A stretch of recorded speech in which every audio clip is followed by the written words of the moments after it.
সিলেট এই জেলায় দর্শনীয় স্থানগুলোর সৌন্দর্য সবসময় কি উপভোগ করা যায়? উত্তর না। ভরা বর্ষায় এখানকার প্রকৃতি জেগে ওঠে, ফিরে পায় প্রাণ।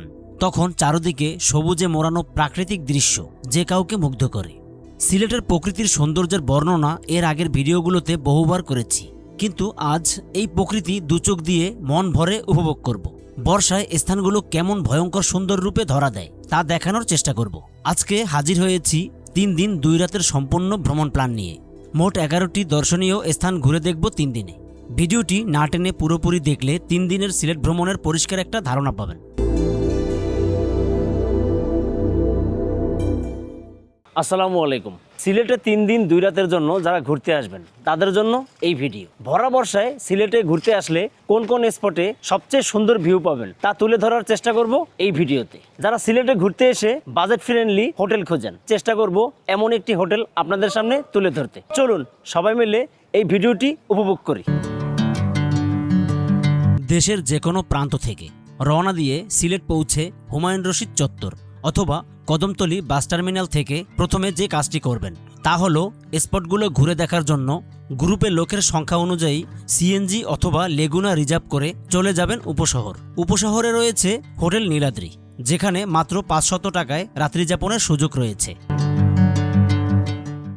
চলে আসছি হোটেল নীলাদ্রি। এখন কথা বলবো এই হোটেলের ম্যানেজার অনিক ভাইয়ার সাথে। আসসালামু আলাইকুম। জি, ওয়ালাইকুম আসসালাম। আমাদের এখানে টোটাল 3টা ক্যাটাগরিতে রুম আছে। একটা হচ্ছে কাপল বেড, তারপর 3 জনের 4 জনের এরকম। সিলেটের সব থেকে বাজেট ফ্রেন্ডলি একটা হোটেল। 3 তলায় এসি রুম রয়েছে, 4 তলায় নন এসি এবং 5 তলায় আরও বাজেট ফ্রেন্ডলি নন এসি রুমগুলো। আমরা হোটেল নীলাদ্রির একটা ফ্লোরের লবিতে চলে আসছি। আপনারা যখন আসবেন এখানে এইরকম একটা পরিবেশ দেখতে পাবেন। আর এখানে বেশ কিছু রুম আছে, সেই রুমগুলো এখন আপনাদের দেখাবো। এটা হচ্ছে একটা কাপল রুম। আমরা এই রুমটা এখন দেখব, তারপরে আমি প্রাইস সম্পর্কে অবগত করব আপনাদেরকে। ঠিক আছে। তো এই রুমটার ভাড়া কত? এই রুমটা হচ্ছে মূলত 2 জন থাকার জন্য, যারা হানিমুনে আসতে চান বা কাপলদের জন্য। এটার ভাড়া হচ্ছে 1500 টাকা। অনেকেই বাথরুম দেখতে চান, তো সেক্ষেত্রে কিন্তু দেখেন এখানে কিন্তু কমোড বাথরুম আছে, এই যে টিভি আছে।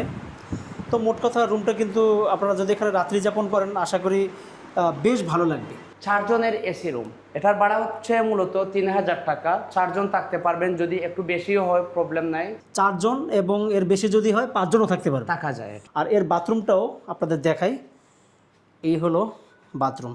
এখানে কয়জন থাকতে পারবে বা এই রুমের ভাড়া কত? এটা হচ্ছে নন এসি কাপল বেড। এটা হচ্ছে 1200 টাকা ভাড়া। 2 জন থাকতে পারবে? জি, 2 জন। যদি 3 জন হয়? 3 জন হলে এটা অ্যাডজাস্ট করে যদি কেউ থাকতে পারে, আমাদের প্রবলেম নাই। বাথরুমটা দেখাই। এটা হলো কমোড বাথরুম। এই যে এটা হচ্ছে 1800 টাকা ভাড়া। 5 জন 6 জন এটা অনেকে অ্যাডজাস্ট করে থেকে যায়, তাতে কোনো সমস্যা নেই, ভাড়া ওইটাই পড়বে। যে ভাড়া একই পড়বে।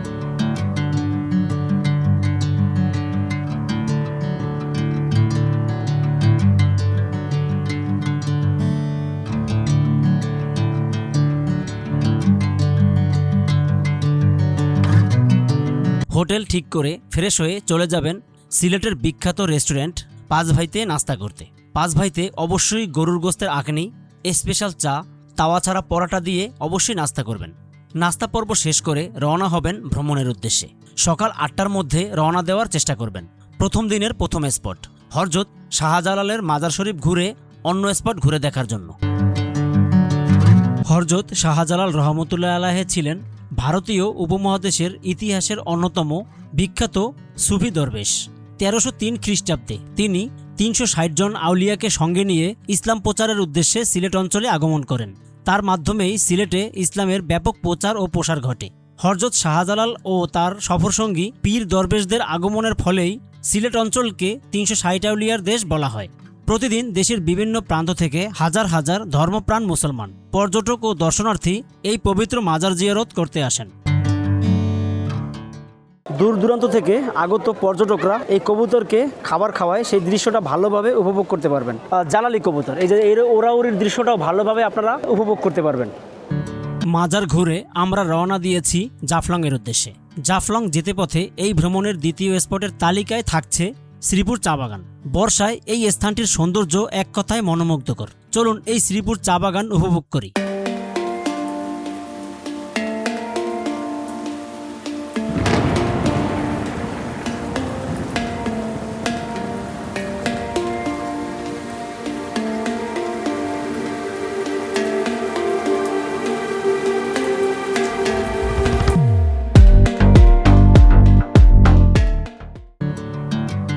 শ্রীপুর চা বাগান ঘুরে এবার যাচ্ছি রাংপানি। জাফলং যেতে পথে মোকামপুঞ্জি নামক স্থানে এই স্থানটির অবস্থান। যদিও স্থানটি ভারতের সীমানার মধ্যে পড়েছে। যাওয়ার আগে স্থানীয় লোকদের সাথে কথা বলে সবকিছু বুঝে তবেই যাবেন। এটা কিন্তু দেখতে অনেকটা আগরবাতির মতো। 2টা 5 টাকা আর 4টা নিলে 10 টাকা। মুখে দেওয়ার সাথে সাথে টক টক যে ফ্লেভারটা, টক মিষ্টি ভালো লাগছে। আপনারাও আসলে এটা ট্রাই করবেন। রাংপানি যাওয়ার পথে এই যে ভিউটা দেখবেন, পাথর বিছানো একটা পথ এবং চারপাশে সুপারি গাছে পরিপূর্ণ। পান চাষ করে খাসিয়ারা। এই দৃশ্য আপনাদের বেশ ভালো লাগবে। আমরা এই পাথর বিছানো পথ ধরে ধরে নিচে নামতেছি। আশা করি আজকে ভালো একটা ভিউ দেখাতে পারবো আপনাদের। লেখা আছে এটা অতিক্রম করা নিষেধ। এই যে দেখেন সাইনবোর্ডে কিন্তু লেখা। এটা হলো রাংপানি নদী। দেখেন যেতে পথে কি সুন্দর একটা ভিউ। আমার মন জুড়িয়ে গেছে এখানে এই নৌকা ভ্রমণে। কোন আল্লাহ তাআলার কি সৃষ্টি দেখেন।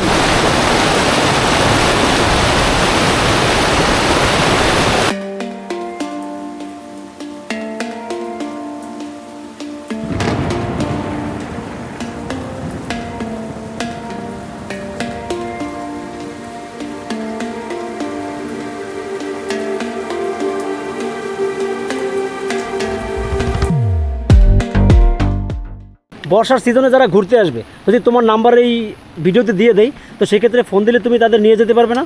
নিয়ে যেতে পারবো।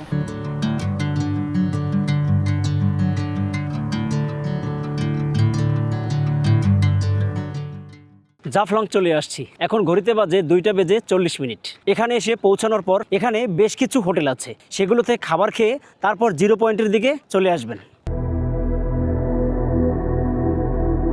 জাফলং সিলেট ভ্রমণের প্ল্যান সাজালে এই স্পটের নাম সবার আগে চলে আসে।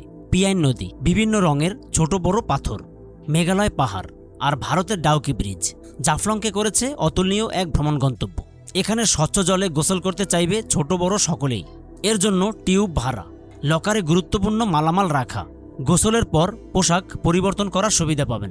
ফটোগ্রাফার দিয়ে ছবি তুলতে পারবেন। প্রতি ছবির জন্য গুনতে হবে 3 থেকে 5 টাকা। চেয়ারে বসে প্রকৃতি উপভোগ করতে পারবেন। সব মিলিয়ে অসাধারণ এক সময় কাটবে জাফলংয়ে। এবার আমরা ঘুরে দেখব প্রথম দিনের শেষ স্পট, মায়াবী ঝর্ণা। ডাউকি ব্রিজ জাফলংয়ের 0 পয়েন্ট, আর এর কিছু দূরেই রয়েছে মায়াবী ঝর্ণা। এটা হইলো ব্রয়লার। ব্রয়লার মুরগি কত করে এগুলো প্যাকেজ? প্যাকেজ 150, লগে 3টা ভর্তা ডাল 2 প্লেট ভাত। 180 টাকা প্যাকেজের ভিতরে পাইবেন 3টা ভর্তা 2 প্লেট ভাত 250। আচ্ছা দেখি এইটা কি আছে, এটা কি? এটা হইলো পাহাড়ি মুরগি। পাহাড়ি মুরগি কত করে? প্যাকেজ 180, 3টা ভর্তা ডাল। এটা হইলো হান্ডি বিফ, খাইলে খাও 180, 3টা ভর্তা ডাল 2 প্লেট ভাত। আর এটা কি দেখি? কালো বুনা বিফ, খাইলে এটা 200, মানে এর ভিতর ভর্তাও থাকবে। 3টা ভর্তা ডাল 2 প্লেট ভাত।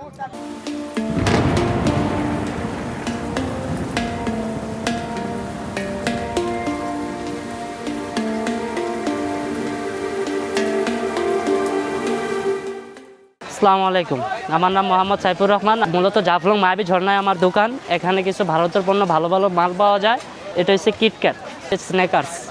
এই যে ডাব সাবান আছে 220 টাকা আমাদের এই জায়গায়। আর ফিয়ামা 8 পিস থাকে 850 টাকা। কিউকারপিন অলিভ অয়েল দাম হলো 330 টাকা। মায়াবী ঝর্ণায় আসলে আমার সাথে যোগাযোগ করতে পারবেন আর ইন্ডিয়ান রিয়েল মালগুলো পাবেন। প্রথম দিনের ভ্রমণ স্পটগুলো ঘুরে ফিরে যাচ্ছি সিলেট। যেতে রাত 8টা থেকে 9টা বেজে যাবে। গত রাতের জার্নি এবং আজ সারাদিন ভ্রমণ করে ক্লান্ত বোধ করতে পারেন। তাই সিলেট পৌঁছে রাতের খাবার হোটেল 5 ভাইতে খেতে পারেন। এখানে প্রায় 30 আইটেমের ভর্তা পাবেন, দামও হাতের নাগালে। 150 থেকে 200 টাকায় পেট ভরে খেতে পারবেন। খাওয়া শেষ করে হোটেলে গিয়ে ফ্রেশ হয়ে ঘুম দিন। মনে রাখবেন পরদিন সকালে আবার দ্বিতীয় দিনের স্পটগুলো ঘুরতে বের হতে হবে। দ্বিতীয় দিনে ঘুম থেকে উঠে ফ্রেশ হয়ে হালকা ব্যাগ নিয়ে বেরিয়ে পড়ুন রিজার্ভকৃত সিএনজি অথবা লেগুনায় সিলেটের আরেক বিখ্যাত রেস্তোরাঁ পানশিতে নাস্তা করতে। পানশিতে চিকেন খিচুড়ি, পরাটা, সবজি এবং স্পেশাল চা খেয়ে রওনা দিন দ্বিতীয় দিনের প্রথম গন্তব্য রাতারগুল সোয়াম ফরেস্টের উদ্দেশ্যে। সিলেট থেকে রাতারগুলের দূরত্ব 20 কিলোমিটার।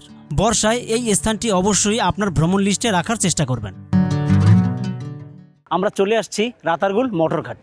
সামনে যে বাজারটা আছে এখানে আপনারা টিকিট কেটে, এখানে বেশ কিছু নৌকা আছে, এই নৌকাতেই আপনাদের যেতে হবে রাতারগুলের মেইন যে ফরেস্ট সেখানে। তুমি এখানে কতদিন ধরে নৌকা চালাও? 8 বছর হইব। সুন্দর ভিউ পাওয়া যায় বছরের কোন কোন মাসে? জুলাই আগস্টে ভরপুর ফাইন থাকে, সুন্দর লাগে।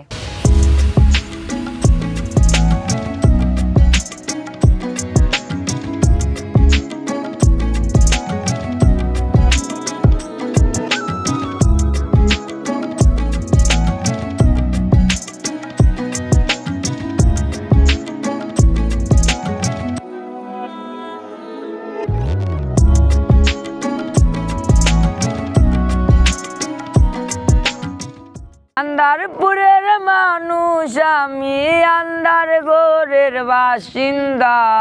ও আল্লাহ আমি এক পাপিষ্ট বান্দা, রুহুটারে কবজা কইরা আজরাইলে নিব দইরা। শূন্য থাকতে রবে পইরা, শূন্য থাকতে রবে পইরা, কে শুনবে তার কান্না গো। ও আল্লাহ, ও আল্লাহ আমি এক পাপিষ্ট বান্দা। এবার আমাদের গন্তব্য সাদা পাথর। রাতারগুল সোয়াম ফরেস্ট থেকে সাদা পাথরের দূরত্ব প্রায় 40 কিলোমিটার। যেতে পথে মেঘালয় পাহাড়ের দৃশ্য বেশ ভালোই লাগবে। আপনারা যারা পার্সোনাল গাড়ি নিয়ে আসবেন বা রিজার্ভ গাড়ি নিয়ে আসবেন, সেই সকল গাড়ি এই স্পটে রাখতে পারবেন। আর পিছনেই হলো সাদা পাথরের মেইন স্পট। আর কিছু খাবার হোটেল আছে এখানে আসতে আসতে আপনাদের দুপুর হয়ে যাবে। তখন এই হোটেলগুলোতে খাবার খেয়ে তারপর আপনারা সাদা পাথরের দিকে রওনা দিবেন। সামনেই হলো বোটঘাট, সেই বোটঘাট থেকেই চলে যাব সাদা পাথর।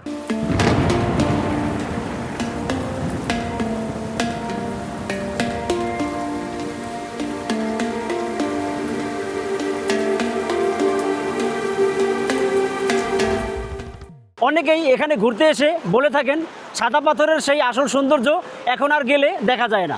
এখন আপনাদের দেখাবো বর্তমানে কেমন ভিউ পাবেন। টলটলে স্বচ্ছ নীল জলরাশি, সাদা পাথরের উপর দিয়ে বয়ে যাচ্ছে পাহাড়ের কোল থেকে নেমে আসা শীতল ঝর্ণা। সাদা পাথর, উঁচু পাহাড় আর ধলাইয়ের স্বচ্ছ নীল জলরাশি মিলে যেন এক নৈসর্গিক প্রেমময় মেলবন্ধন তৈরি করেছে। বর্ষাকালে নদীর পানিতে অনেক স্রোত থাকে, সাঁতার না জানলে বেশি পানিতে নামার দরকার নেই। এখানে গোসলে নামার আগে সাথে আনা ব্যাগ লকারে রাখার সুবিধা পাবেন। চেয়ারে বসে প্রকৃতি উপভোগ করতে পারবেন। ফটোগ্রাফার পাবেন ছবি তোলার জন্য। গোসলের পর পোশাক পরিবর্তনের সুবিধা পাবেন। এবার আমরা চলে যাব উৎমাছড়া, যা সাদা পাথর থেকে একদম কাছেই রনিখাই ইউনিয়নে অবস্থিত।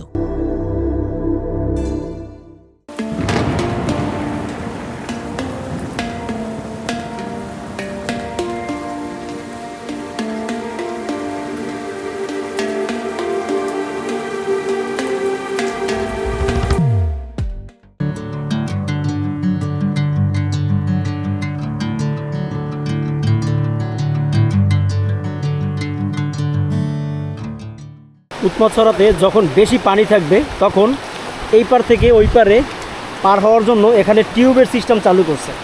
এই টিউবে করে আমরা এখন ওই পারে যাব। ওই পার থেকেও এই উৎমাছড়ার সৌন্দর্য আপনাদের দেখাবো। এরকম টিউব এর আগে কখনো চড়ি নাই, বাট আজকে ভালোই লাগতেছে ওঠার পর। কেমন লাগতেছে ভাই?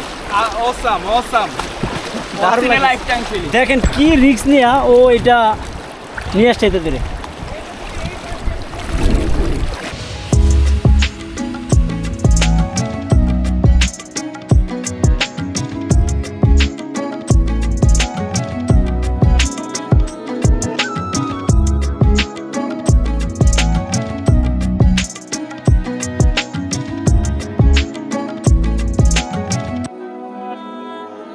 উৎমাছড়া থেকে ফিরতে রাত 8টা থেকে 9টা বেজে যাবে।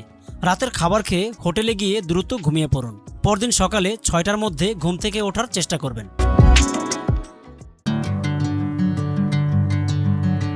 সিলেট ভ্রমণের আজ তৃতীয় দিন। আজকে আমাদের গন্তব্য বিছানাকান্দি।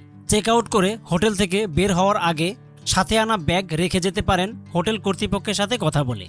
সকালে নাস্তা করে রওনা দিন বিছানাকান্দির উদ্দেশ্যে। যেতে পথে পড়বে মালিনীছড়া চা বাগান, যার অবস্থান সিলেট শহর থেকে মাত্র 4 কিলোমিটার দূরে।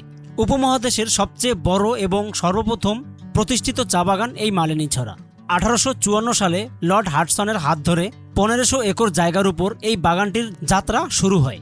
বর্তমানে চা বাগানটি বেসরকারি তত্ত্বাবধানে পরিচালিত হলেও সুন্দর সময় কাটানোর জন্য পর্যটকদের কাছে পছন্দের স্থান হিসেবে জায়গা করে নিয়েছে। এবার আমরা যাচ্ছি বিছানাকান্দি। সিলেট সদর থেকে বিছানাকান্দির দূরত্ব 39 কিলোমিটার। সময় লাগবে 1.5 থেকে 2 ঘন্টার মতো। যাচ্ছি বিছানাকান্দি। যাওয়ার পথে হাদারবারের নৌকার মাঝির সাথে কথা বলবো। আমার নৌকা সরল বসতে পারবে 20-25 জন। আপনারা এই নৌকায় যাওয়ার পাশাপাশি থাকা খাওয়ার ব্যবস্থা করে থাকেন। মিনিমাম 30 জন থাকতে পারবে। যারা বিছানাকান্দি ঘুরতে এসে রাত্রি যাপন করতে চান, জুনায়েদ ভাইয়ের বাসায়ও থাকতে পারবেন। নৌকায় বিছানাকান্দি যেতে সময় লাগবে ২০ মিনিটের মতো। হাদারপাড় এবং পীরের বাজার দুই জায়গা থেকেই নৌকায় যেতে পারবেন, তবে পীরের বাজারের চেয়ে হাদারপাড়ে নৌকা ভাড়া কমে পাবেন। বর্ষায় নৌকায় যেতে পথে পাহাড় আর চারপাশের প্রকৃতির রূপে মুগ্ধ হতে বাধ্য হবেন। চলে আসছি বিছানাকান্দি। বিছানাকান্দির আজকের যে ভিউ আপনাদের মন কেড়ে নেবে।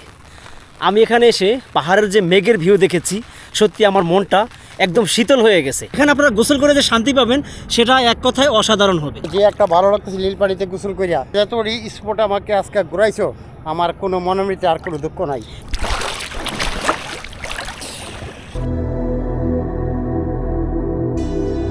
বিছানাকান্দি সিলেটের সীমান্তবর্তী এলাকা।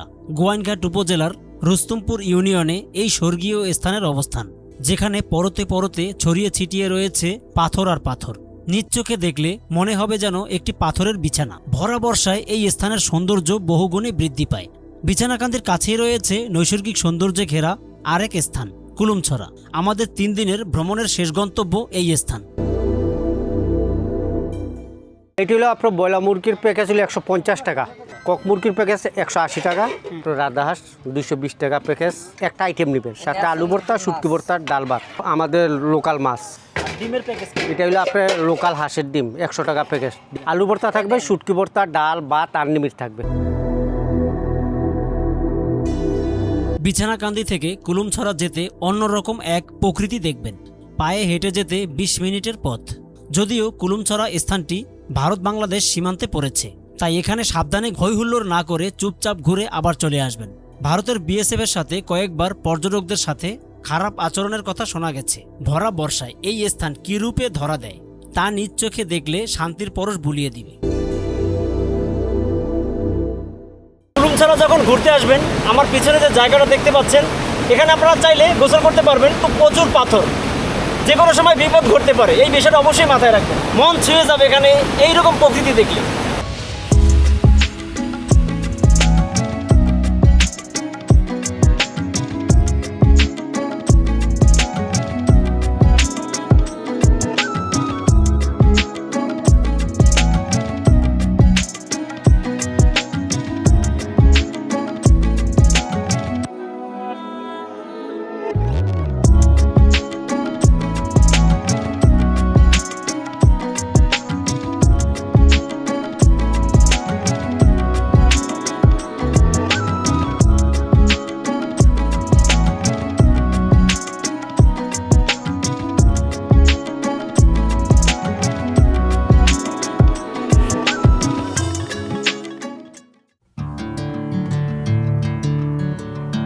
3 দিনের শেষ স্পট কুলুমছড়া। ঘোরা শেষে সিলেট সদরে যাচ্ছি। 9টার মধ্যে সিলেট পৌঁছে রাতের খাবার খেয়ে দরগা গেট অথবা হুমায়ুন রশিদ চত্বর থেকে ঢাকা যেতে পারবেন। শেষ গাড়ি রাত 12টা 30 মিনিটে। সবথেকে ভালো হয় 3 দিনে ভ্রমণের মাঝে ঢাকা যাওয়ার টিকিট কেটে রাখা। ছুটির দিনগুলোতে পর্যটকের জন্য ভালো সিট পাওয়া যায় না। ভিডিওটি শেষ করছি। আশা করি ভিডিওটি দেখে অনেক কিছু বুঝতে এবং জানতে পেরেছেন। ভালো লাগলে চ্যানেলটি সাবস্ক্রাইব করে দিয়েন। আর সিলেট নিয়ে কোনো কিছু জানার থাকলে ভিডিওর কমেন্ট বক্সে লিখে জানাতে পারেন। 3 দিনের ভ্রমণে যাবতীয় খরচ ভিডিও ডিসক্রিপশন বক্সে দেওয়া থাকবে। ভালো থাকবেন। দেখা হবে সিলেটের অন্য কোনো স্পটে। আল্লাহ হাফিজ।